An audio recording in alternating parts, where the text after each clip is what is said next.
അർദ്ധരാത്രിയിൽ വീട്ടുമുറ്റത്ത് യുവാവിനെ മരിച്ച നിലയിൽ കണ്ടെത്തിയതിൽ സമഗ്ര അന്വേഷണം ആവശ്യപ്പെടുകയാണ് കുടുംബം. ആലപ്പുഴ കരുവാറ്റ സ്വദേശിയുടെ മരണകാരണം മൂർച്ചയേറിയ ആയുധം കൊണ്ട് കഴുത്തിനേറ്റ മുറിവാണെന്നാണ് പ്രാഥമിക പോസ്റ്റ്മോർട്ടം റിപ്പോർട്ടിലുള്ളത്.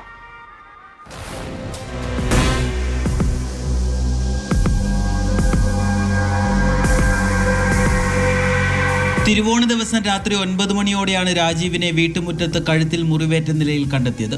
ഉടൻ തന്നെ ആംബുലൻസിൽ ഹരിപ്പാട് താലൂക്ക് ആശുപത്രിയിൽ എത്തിച്ചെങ്കിലും ജീവൻ രക്ഷിക്കാനായില്ല. വല്ലാത്തൊരു ശബ്ദം കേട്ടു, എന്തോ ഒരു വീഴുന്ന ശബ്ദമായിട്ട് കേട്ടപ്പോൾ ഇവൾ അവിടുന്ന് വരുന്നു. ഞാൻ ഈ ഹെഡ്സെറ്റിന് ഇതിൻ്റെ ഇടയ്ക്ക് ഇയർഫോണിൻ്റെ ഇടയ്ക്ക് കൂടി എനിക്ക് ആ ശബ്ദം കേട്ടു.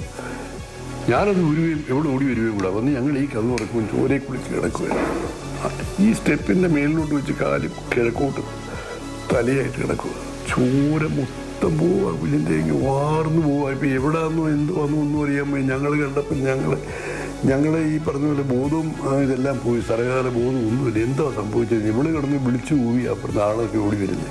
അപ്പോൾ പുറകിൽ നിന്ന് എന്തോ ഒരു ആക്രമണം അവനുണ്ടായി. അല്ലെങ്കിൽ അവനൊന്ന് വിളിച്ചെങ്കിലും കൂവിയില്ല, അവന് വിളിക്കാൻ പോലും പറ്റിയില്ല. കഴുത്തിലെ മുറിവിന് 2 ഇഞ്ചോളം ആഴമുണ്ട്.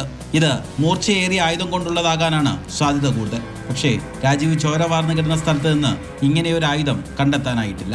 യാതൊരു ദുർശീലമില്ലാത്ത എൻ്റെ പൊന്നുമോന് എന്ത് സംഭവിച്ചെന്നുള്ളത് ഞങ്ങൾക്ക് അറിയേണ്ടതുള്ളൂ. എൻ്റെ കുഞ്ഞിന് സ്വയം ചെയ്യാനുള്ള അങ്ങനെ ഒന്നും അവൻ ചെയ്യത്തില്ല.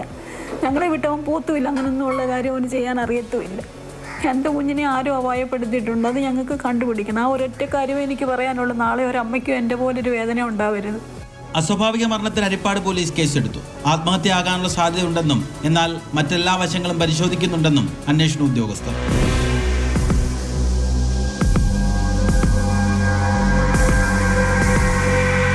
മാതൃഭൂമി ന്യൂസ്, ആലപ്പുഴ.